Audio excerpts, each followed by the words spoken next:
नमस्कार मित्रों, मैं एडवोकेट एम जी पांडे आप सभी का आज के इस वीडियो में हार्दिक स्वागत करता हूं। आज के इस वीडियो में चर्चा का जो मुख्य विषय है वो ये है कि सुप्रीम कोर्ट सुप्रीम तो है लेकिन वो इनफॉलेबल नहीं है। इस विषय पर आज हम चर्चा करेंगे।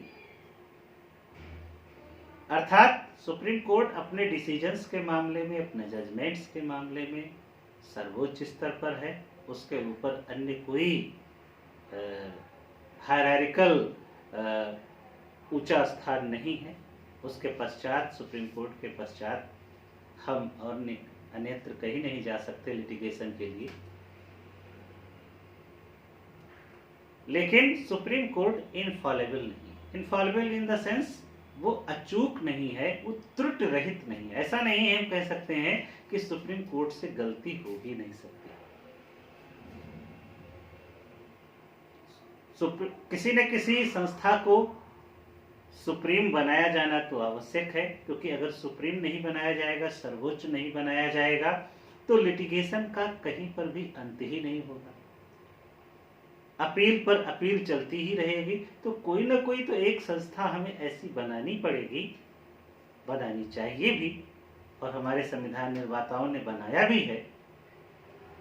तो सर्वोच्च न्यायालय, सुप्रीम कोर्ट एक सुप्रीम बॉडी है लिटिगेशन की।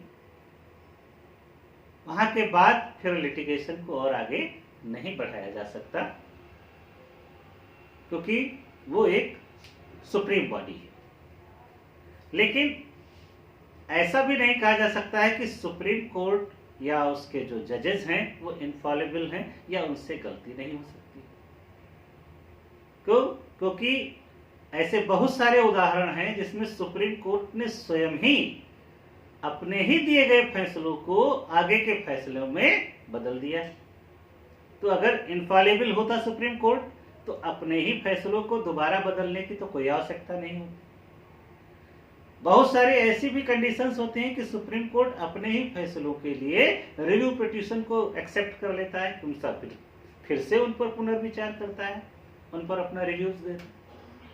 तो यहाँ तक कि आम जनता भी, कानूनविद और अन्य तमाम लोग यदि सुप्रीम कोर्ट के फैसलों से तार्किक रूप से सहमत नहीं है तो उससे अपनी असहमति जता सकते हैं, उसे प्रकट कर सकते हैं। और इसमें कहीं पर भी कंटेम्प्ट ऑफ कोर्ट जैसी चीज नहीं है। कंटेम्प्ट ऑफ कोर्ट जैसी चीज तो तब होती है कि जब हम उन फैसलों को, सुप्रीम कोर्ट ने अगर कोई डिसीजन दिया है, कोई जजमेंट दिया है, और उस जजमेंट का हम जानबूझ करके वायलेशन करते हैं, उसको मानते नहीं हैं, उसका उल्लंघन करते हैं, ऐसी स्थिति में हम कंटेम्प्ट ऑफ कोर्ट की ओर बढ़ते हैं।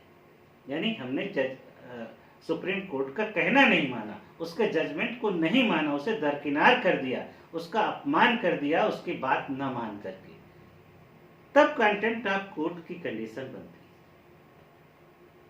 है। लेकिन सुप्रीम कोर्ट के जजमेंट को मानते हुए भी उनके प्रति अपनी असहमति अवश्य प्रकट की जा सकती है, अगर वो तार्किक रूप से उचित नहीं है। तो यदि कहीं ना कहीं पर कानून की व्याख्या को लेकर के, संविधान की व्याख्या को लेकर के, या तत्कालीन सामाजिक परंपराओं, रीति रिवाजों, संस्कृति, मूल्यों आदि को लेकर के कहीं ना कहीं पर यदि सुप्रीम कोर्ट और उसके जजेस के द्वारा अपने फैसलों में कोई ना कोई त्रुटि की गई है तो उसके प्रति असहमति अवश्य प्रकट की जा सकती है।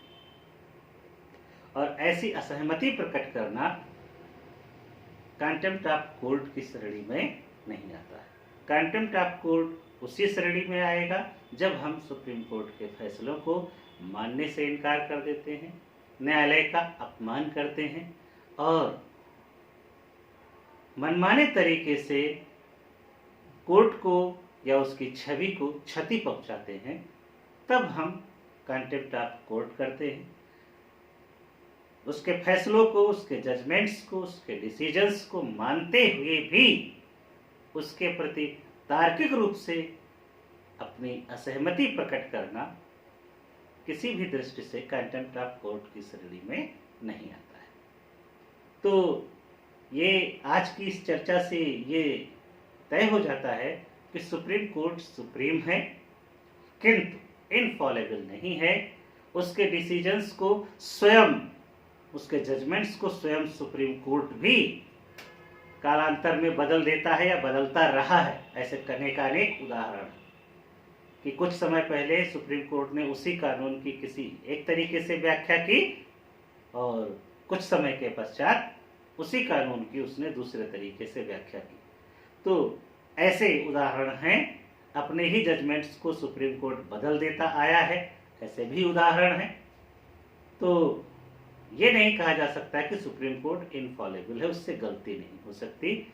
गलती हो सकती है, तार्किक रूप से कहीं ना कहीं पर त्रुटि हो सकती है, जिसे बाद में सुधारा भी जा सकता है। हाँ, और उसके प्रति असहमति भी अपनी प्रकट की जा सकती है। किंतु यदि एक बार फैसला हो गया है, सुप्रीम कोर्ट ने जजमेंट दे दिया है, तो उसका माना जाना भी अनिवार्य है। कंसर्न व्यक्ति के द्वारा, कंसर्न संस्था के द्वारा उसका माना जाना अनिवार्य है। क्यों? क्योंकि सुप्रीम कोर्ट सुप्रीम है, वो सर्वोच्च है, उसकी हम अवहेलना नहीं कर सकते हैं। उसके हम आदेश का, उसके ऑर्डर का, उसके जजमेंट का, उसके डिसीजन का वायलेशन नहीं कर सकते हैं, उल्लंघन नहीं कर सकते हैं, किंतु अपनी असहमति तार्किक रूप से प्रकट कर सकते हैं। माना जाना हमारे लिए अनिवार्य है। Thank you very much.